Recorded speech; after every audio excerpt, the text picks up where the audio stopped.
What's up, you guys? Welcome back to another episode of the Let's Just Be Real podcast. I'm your host, Marissa Tong.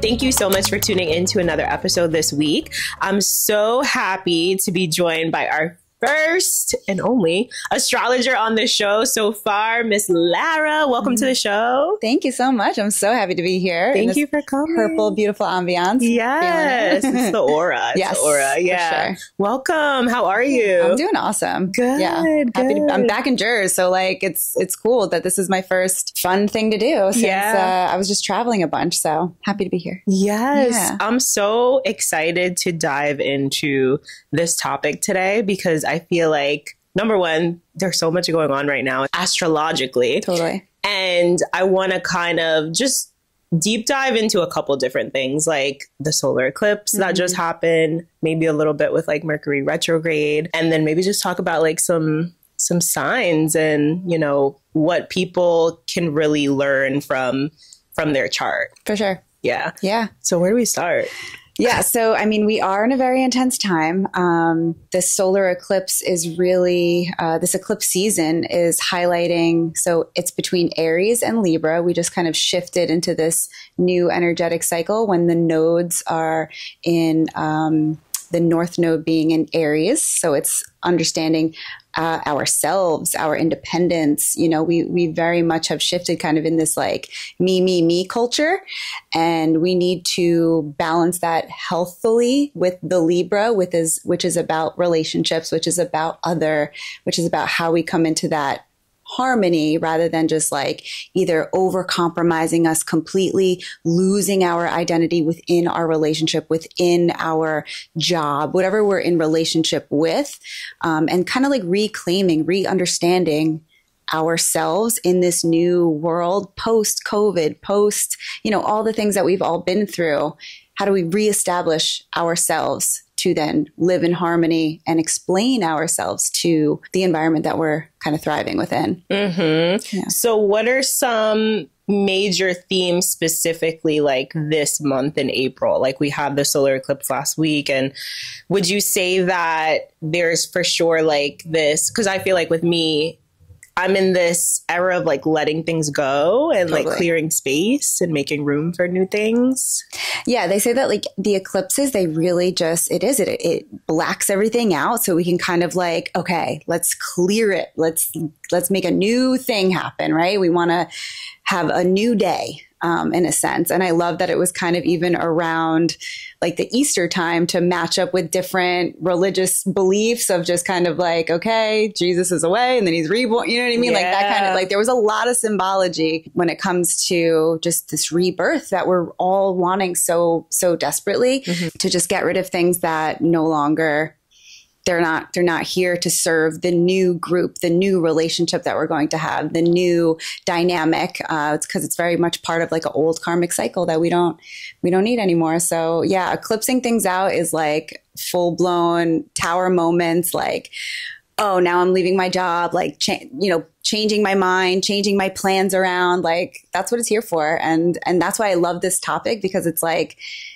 To be able to go into it knowing that it's happening for us, not to us.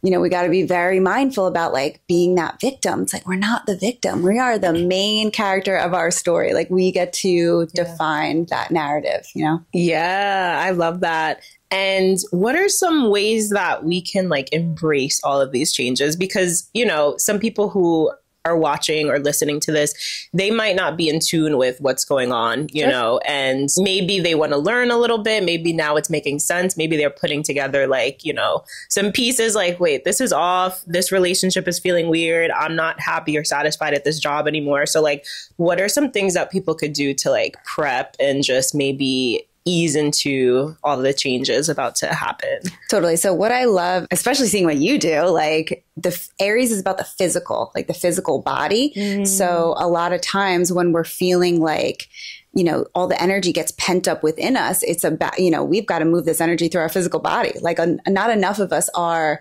moving intentionally, you know, like we've got to sign up for that class that makes us feel good, that we can let that steam out rather than like lashing it out on somebody else or just keeping it in our mind. And then it kind of just like ramps up in our own bodies. It's starting to get nice out. Like, give yourself that time, even if it's like in between shifts, like you're going to take that walk, you're going to move your body, you're going to breathe, you're going to really like hear yourself exhale. Because Aries is a fire sign. It's number one. So it's like, how can you harness your own fire and play with it rather than like let the temper kind of take over. And then all of a sudden, and you know, and sometimes like these things happen, they come up, combustion or fights, like they happen for a reason, you know? So it's like this energy is raw and ripe and ready to shift some things. But if we want to go into it with a little more grace, then I would say channel it through your body, get it all out. And, you know, there's all these cool things we could do now. Like, they have rage rooms and, you know, like all these things that we can really, you know, get that like primal inner child, just like, lash it out, you know, and then we can maybe come back and be like, okay, like I feel better. I can kind of get closer to the facts rather than combining all the emotions between like myself and these different people and all the resentments that come up. Like, so it's clearing that stuff out to kind of center yourself and really just being able to have that clarity, that talk with somebody to, you know, how do we come to the resolutions? Maybe just like asking some simple questions on paper and then presenting it rather than just like going back and forth and bickering, you know?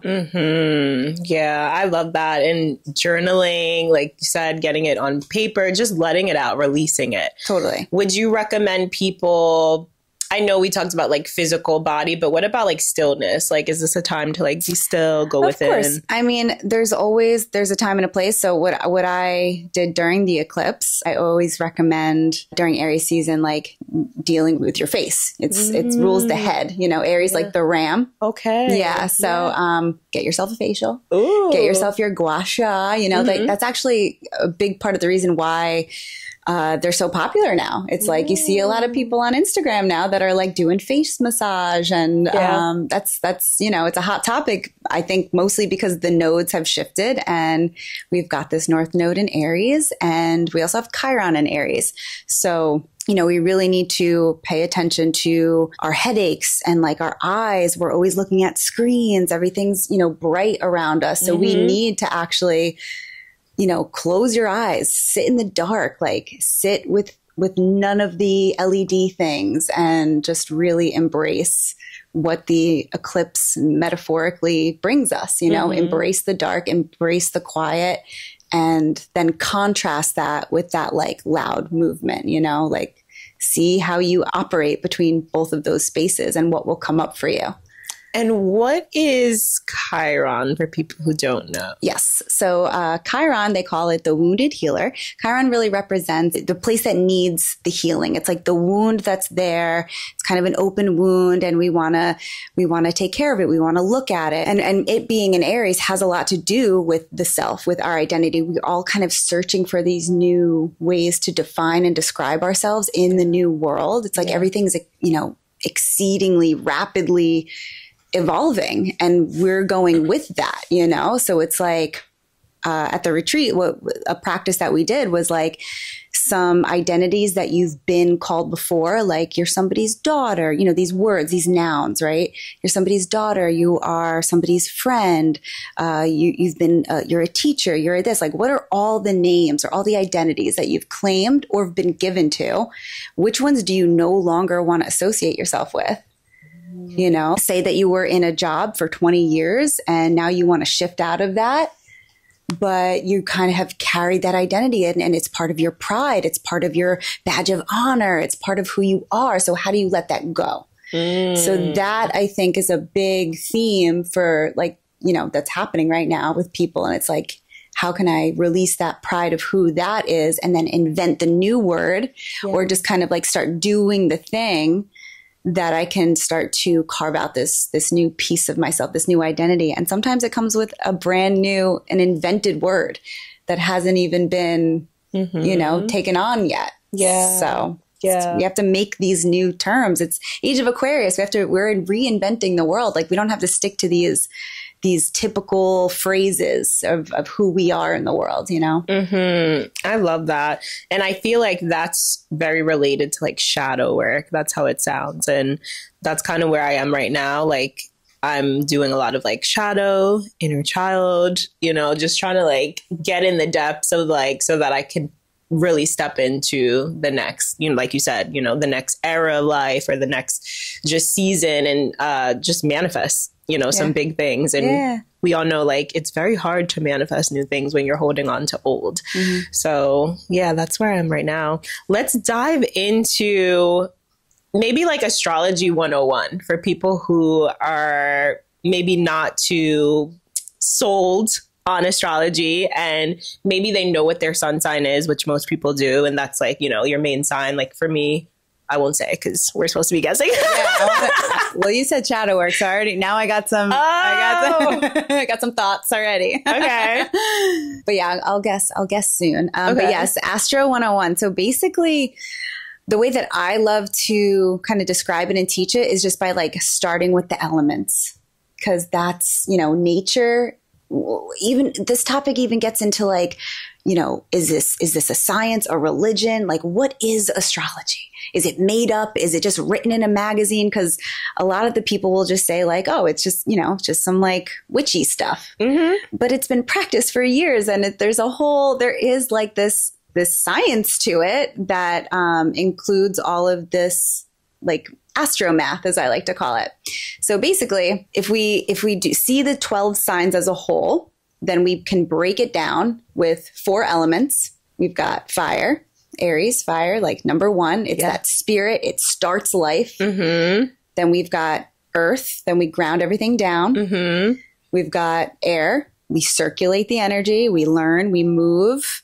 And we have water. We understand our emotions. We have, you know, everything needs water to live. So those 4 elements will kind of be assigned to each one of the zodiac signs. And then we have the modalities. So what kind of element is it? So let's say we have 3 fire signs. We've got Aries, we've got Leo, we've got Sag.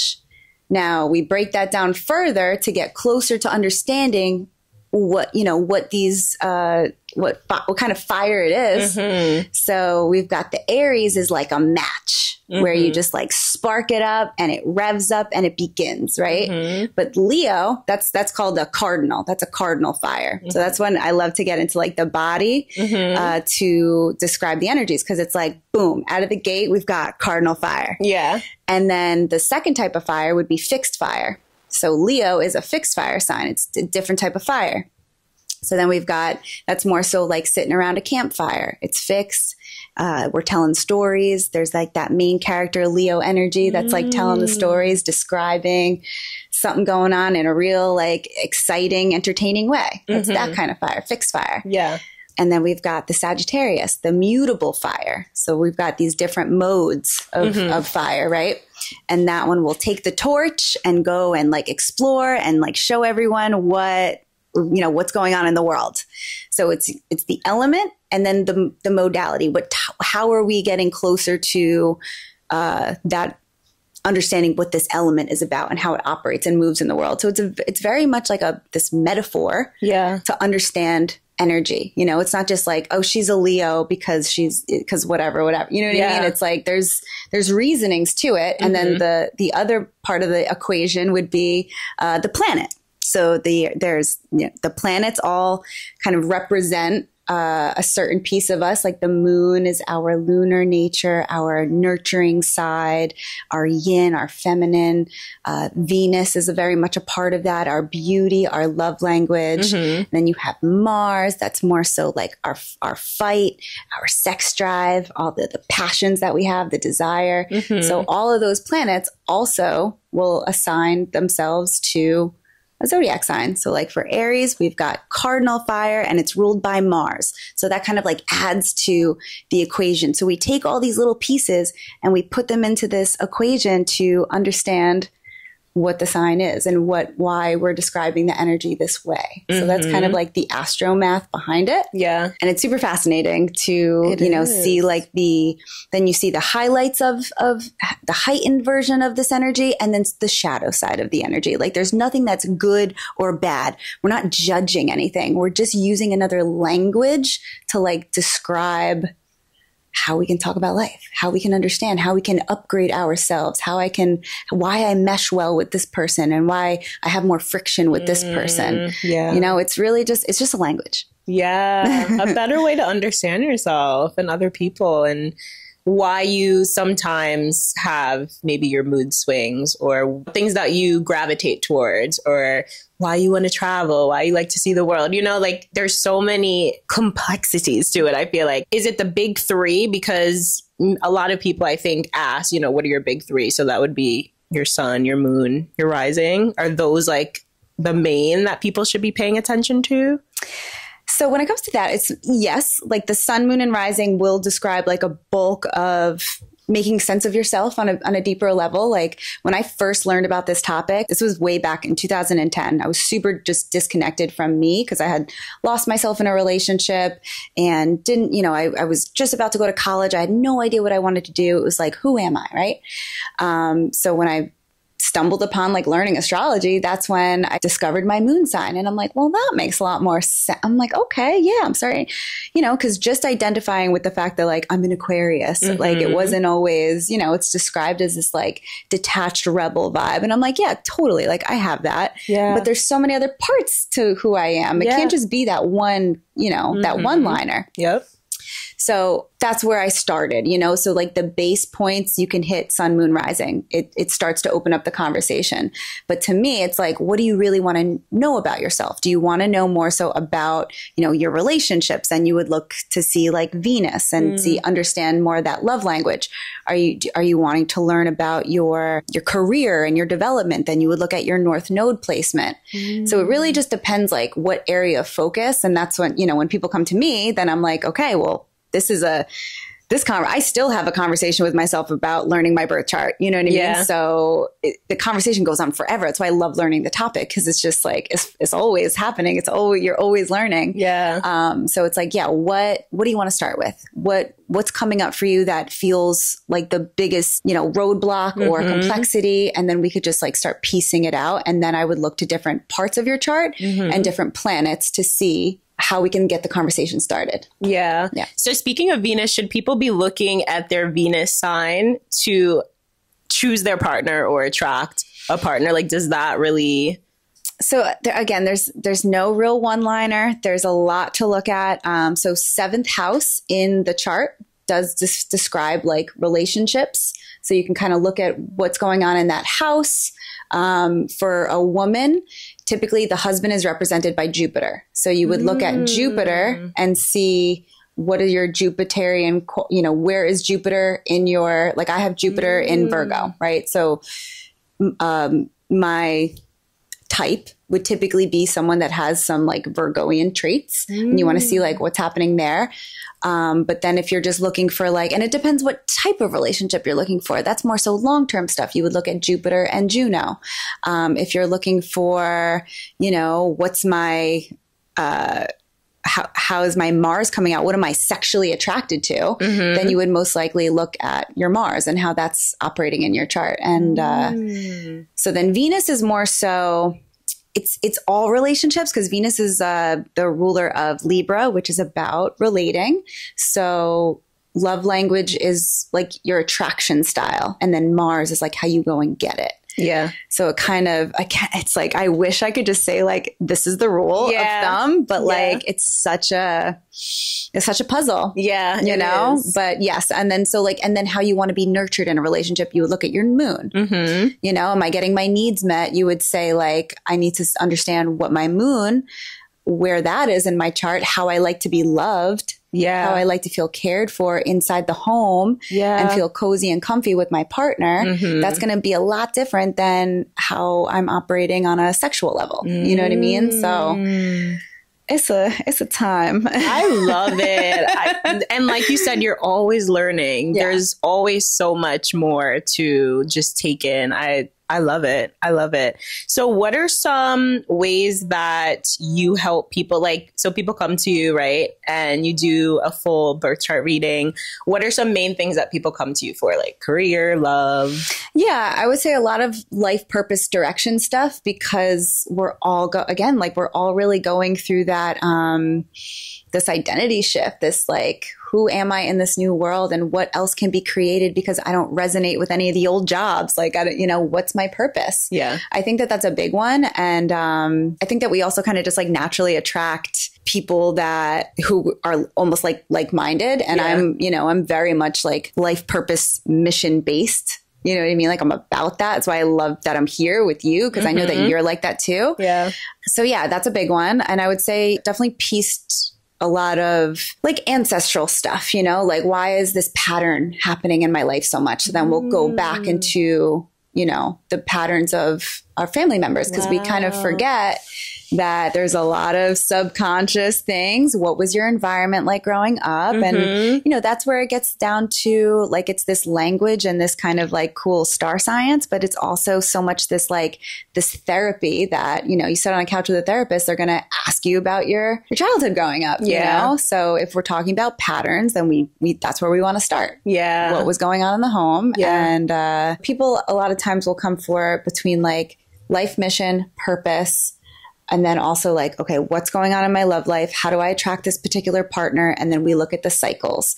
What was going on? What was the cycle of relating that you saw from your parents? What, how did you learn how to love someone, or how did you learn how to kind of like almost like self-neglect, yourself to overcompromise or do for someone else or that whole conversation. So the cycles come with the ancestry, learning more about what happened in your immediate environment, and then how that carried out through either your siblings or your your childhood friends. Cause we go from taking our dynamic that we learn in the home and then we kind of play around with our friends and we explore how that's going to operate with our friends. And then we start to shift. So seeing, sometimes if we kind of just, especially stay around our same like area, location, we never really break out of that because we have the same like relationship dynamic. So it's not until we either assess that and want to make that change, or sometimes there's people that then just like move and run away from all that and try to like be a different person somewhere else. So either way, we take ourselves wherever we go. And that's why it's like just having this language to describe some easy one-liners of like what is going on there. It could just help bring up and out, clearing that pattern that you don't want to have anymore, and just bring it to the light to make those like little subtle changes and just notice who you're attracting and notice what you want to invite into your life. So good. So good. I hope you guys are taking all of this in, like taking notes. Like it's so good. Rewind if you need to, pause, come back to it. It's a lot of information, especially if you're new to astrology or this is the first time that you're really like feeling called to learn more about your chart. So speaking of charts, you had mentioned that you wanted to guess my sun. Yeah. We'll pretend that we didn't talk about it off camera. Okay, cool. Yeah. So you said the word shadow work, and that is a big part of like scorpionic energy. And I know that you're a powerhouse. You do so many things and you get deep and you want to know and you're inquisitive. The nurturing aspect is absolutely there. So Scorpio is one of the more complex signs. 10 signs. Yeah, exactly. Yeah. And it's beautiful because, okay, so we'll go through the modalities, just like the modalities in the element, right? We'll do the astro math because to not get confused, like always just go back to the astro math. It helps so much. So Scorpio is water. So we learn about our emotions, our depth, our connection, like it's the nourishment. Water is everything. So it has to do with the deep waters, and it's a fixed water sign. So where do you find fixed water, right? Like I always think of like the depth of a well, or, you know what I mean? Somewhere where it's like a little bit more quiet, a little bit can get a little like, can get scary. Yeah. But it's because that's where the magic is. That's where the deeper you go, the more different types of creatures you find in that kind of water, So guess the Scorpio, because it's also ruled by Pluto, which is very much about transformation. It's about our strength. Like it's the game changer in the equation that will really just take us, the phoenix who rises. You go all the way down to the underworld to get these certain things revealed to you, where you can then bring it back to the surface. And I knew that there was some fire because of, you're enthusiastic, you've got that. There's this different player of Scorpio that will either kind of like be a little bit more to themselves and, not share so much and be kind of stay a little bit more. I don't want to say the shadow, but just like, like more personal, more private. Most of my Scorpio friends are like that. Yeah. But you've got all these other, your chart's pretty expansive, so you've got the fire element. Your Mercury follows the sun. It's the closest planet to the sun. So it's how you express yourself. Yeah. So you take that scorpionic energy of that, like that magic, and you want to express it. You're down to share. You're down to get into it and like learn about it and use it as your creativity and your, and be like super insightful and be able to teach and share. Like Sag is the guru, the teacher. So, you're taking the deep topics that are existing in all these people that you're interviewing, and you get to learn and teach right along with them.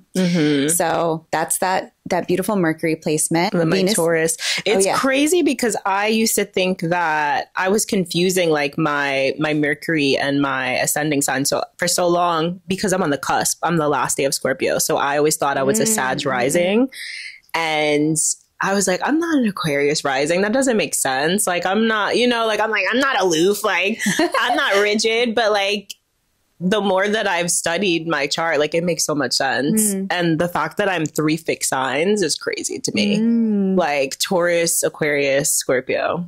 But not, but you build things. That's it. Like fixed signs they stick it out. You know what I mean? That's what, and I get it. I have that energy too. And like I've attracted recently because I was trying to get out of my fixed nature. I was like, I don't want to keep building this. I want to build something different. So I did attract more mutable energies into my life, more Sag energies, more Gemini energy, because it was like, I was seeing how they play so much and how they switch it up so much, and I'm like, all right, cool. Like, I know that I can do that. So I'm going to start like playing again, and switching up the energy. But that's the beauty about fixed signs. It will take the steps to continue on. Then the shadow of it is like not getting out of your own way or just like being stubborn. Right. Kind of like, I mean, it's good to like, if you stand for nothing, you fall for anything. It's true. Right. So that's, and I resonate with that a lot. I think that holds true. But then it's just like, and we're in the age of information, but it's like, if you stay in the room that's only being shared with one topic, then you're never gonna learn the other things, and everyone's just going to agree with you and keep on spinning around the same information. So we got to just be careful, like what room we stay in. Like you got to hop rooms so that you can at least be open to hearing. You know, you don't got to absorb everything and like own every book and believe in everything. That would make sense, but you got to be open to listening. So that would be the for fixed energy in general. That's what we'd want to, make sure we're staying open to. And then the mutable signs like the Geminis, the Pisces, the Sag, sometimes there's a little bit too much meandering, wandering. And then it's like, they've got all these brilliant ideas and inspirations, but then to ground it down and build something, you'd want to ask a fixed sign to come over and help with that, Yeah. So that's where it's useful to just kind of like know where you're at and know what you need, because that's what we're here to do. We're here to help each other build things. Yeah. So like, if you want to play around all day, then you can invite your mutable friend over and you can live in like imagination land. And then if you want to get some shit done, then, my Gemini friends keep me on my toes. Like, we'll have fun. Yeah, for sure. Let's go out. They're down to do whatever. They're like, let's do this. Sure. Yeah. So that's what's fun. And you have, so Aquarius rising, but like, that's super, again, that's the humanitarian too, like one with the people and like you're getting people up and moving, you're dancing with these big groups. Like that's all about network and humanity. And then combining that with your Taurus moon, which like, one of my favorite things, the term is exalted. That's like the astro term, but that just means that the moon loves being in Taurus. Yeah. Just like Venus loves being in Libra because they like match up. Yeah. You know what I mean? So there's these certain places where the planets love to play. Yeah. And then there's certain places where the planets are like, I'd rather not be here, but I'm here. So that's like another, when the conversation comes up with reading someone's chart, it'll just be like, okay, we can focus a little bit more on here. How can we how can we help this planet out a little bit more? You know, like Venus doesn't love being in Virgo. She'll be very critical, you know, she'll just be harder on herself. It's like Venus wants to Venus loves being in Libra. She's like, yes, let's go shopping. Yes, I look good. Like, like the beauty. It comes more natural to just kind of like, you know, enjoy the aesthetic, enjoy playing there. But then when there's that, you know, put Venus in Virgo, it's like I'm criticizing everything. You know what I mean? So yeah, it's astromath. It's energy equations, and to just see like how can we balance it out? Yeah. I love this. This is so good. So before we end today, let's talk about really quickly this conjunction that we have coming up. Yeah.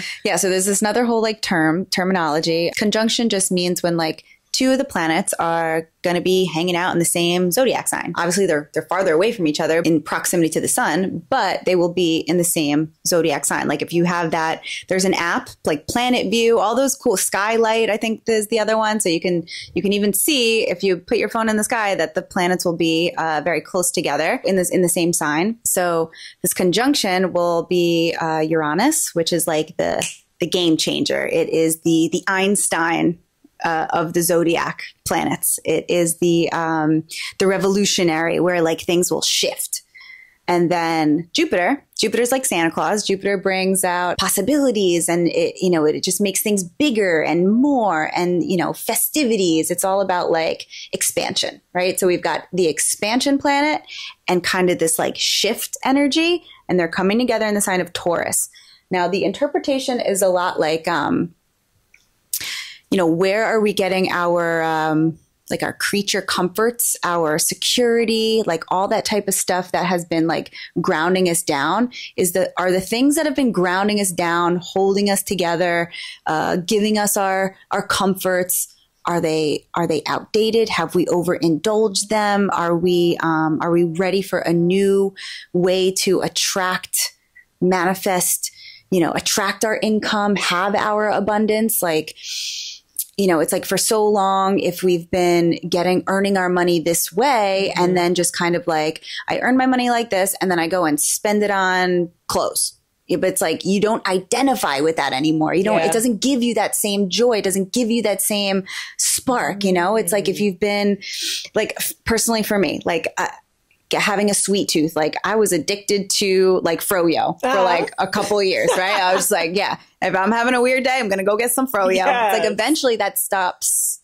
soothing us. Right. It stops being the thing that makes us feel secure. It makes us feel good. So we're being asked to, you know, to change what that is, to find the thing that's going to actually create stability. So in speaking with this conjunction, it's the Jupiter-Uranus conjunction in Taurus. While we're experiencing all of this kind of volatile Aries, and we've got the Scorpio full moon coming up, so it feels very intense. We might want to, it's like, where do we go and hide? You know, when all this intensity is coming up, when we're feeling this like this chokehold almost, what do we lean on? What is our security, right? But this is a time where we might want to be completely eliminating an old false sense of security.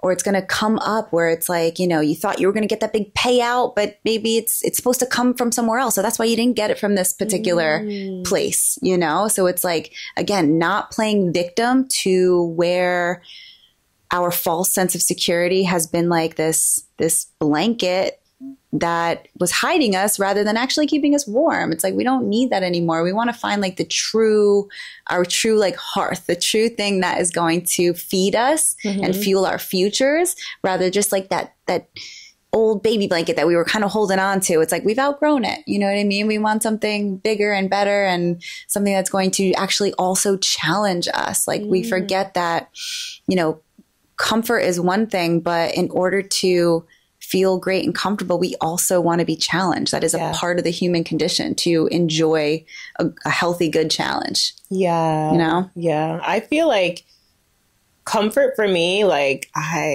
it's so like scary, like comfortability and just like being stagnant. Like that's my biggest fear, just being stagnant, not elevating, not changing, not growing. Like, and that's what I really try to like preach on this podcast. You know, like we need to be changing and learning and growing and evolving and just like doing new things and allowing ourselves to be in different environments and all that. So I think this is the perfect time for that. Yeah. Totally. Yeah. Like just try. I mean, it's YOLO. Like, you know what I mean? Like that's for that shit. That's for real. That needs to live. Like, and just remember that like we're only here on the physical one time, you know? So if you're going to hold yourself back from something, it's like, ask yourself why. Yeah. Why are you not trying? Why are you not? Cause I mean, I have a lot of earth. I got a lot of fixed energy. It took me a while also to listen to that type of stuff, to break out of certain things and just be like, you know what? Yeah, I am going to try this. Like, why not? Why wouldn't I? So yeah, to not be afraid to get yourself out there and, you know, do some, and Aries is solo. So we might be doing some things alone. You know what I mean? We might be doing them independently. And that when we do that independent stuff, that's when you meet the people that you're supposed to be around rather than just like going with the people that you're used to going with, but you're going to a place that you don't like anymore just because you're comfortable with this group. Yeah. So it's like understanding kind of how to break out of these things that we don't even realize we're replaying. Cycles. Yeah. Yeah. Wow. It's all here for us. It's all here for us. So good. Wow. So April's a crazy month, as you guys heard. And I'm sure you guys can just feel the energy, you know, even just from last week, the solar eclipse. Right now we're in Mercury retrograde. And right now, like in Mercury retrograde, real quick, what are some things that like, you know, people, obviously technology issues, communication issues, things coming back up, exes texting us, all that stuff. Like, totally, already. Yeah. What should people be like doing, or how can they navigate? And like, is Mercury meant to just like test us or challenge us? Like, so I like everything to just be, it's an invitation, right? So when there is the delay, like just know that we are living in the fastest age ever. Like we can afford a little more patience. You know what I mean? Like it's asking us to slow down purposefully so that we can go over old things that maybe were rushed through or weren't able to be processed at that time. So Mercury is the planet of communication, our ideas, how, you know, our movement in terms of like cars and technology. So if something is not, you know, going at the speed of light, it's because it's like maybe there's an alternative perspective that if we went too quickly, we wouldn't give ourselves the time and space to navigate through. So yeah, so you know, why is this person texting me back? Before texting them right away, you know, what do I feel about this? What purpose do they serve? What purpose have they served? You know, do I feel a type of way that I want to have a conversation, or do I just like end it gracefully? You know, certain things like that. But this is with all relationships. Yeah. So the tech is just, you know, kind of like make sure that you actually did send the email, you know, check back in. Right. Things like checks could actually, like money checks could, you know, take longer than expected, things like of that nature. And it's all right. It will get done. Yeah. But like in the interim, like, you know, maybe leave a couple minutes early if you really think, you know, if you're pinched for time, like it's never worth it. You know, don't text while you're driving. Like if anything, you could just like do the voice note stuff. You know what I mean? Like it's really important because everyone's going through that kind of like fog. So accidents are that much more pertinent, detours and things like that's why it's like you plan a little bit early, or at least like check your ways before you leave. If you're running late, trying to think a little bit more ahead, go a little bit more slowly. But in the moments where you're feeling rushed, nothing's that important than your own safety and your own like well-being. So especially when you're driving, don't move that quickly. And you know, Mercury's in the sign of Aries. So it's like everyone, and that's why the first point was about moving the body. Yeah. You know, to really get out and stretch and, you know, move your head around and rub your temples. And, you know, I will stand on that all day during April to just also just breathing, like the breath of fire has helped me so much to just kind of like reground in the car when you're like frustrated with that driver next to you. Just, you can breathe at any time, you know, it's here for us. So, yeah. Ugh. This was so good. Thank you so much for coming on the show. This was amazing. Please tell the people where they can find you. Of course. Yeah. So my name is Lara and my Instagram is Third Eye Theory. If you want to check out some of my astrology videos, I also am an artist. So I like to interpret the energy through some of the art practice that I have experimented with. So thirdeyetheory.com if you're looking to book a reading, if you would want any consultation in terms of navigating this eclipse, learning about astrology, learning about your chart. Yeah, Third Eye Theory or thirdeyetheory.com. So amazing. Thank you so much for having me. This is awesome. Thank you. And if you guys are listening on Spotify or Apple, make sure you leave a rating and review if you guys are loving the show. And if you're watching on YouTube, like this video, subscribe to this channel, drop a comment, let us know what stuck with you in this conversation today. Make sure you guys follow us both on social media, and we'll catch you in another episode. Amazing. Take care, y'all. Ciao.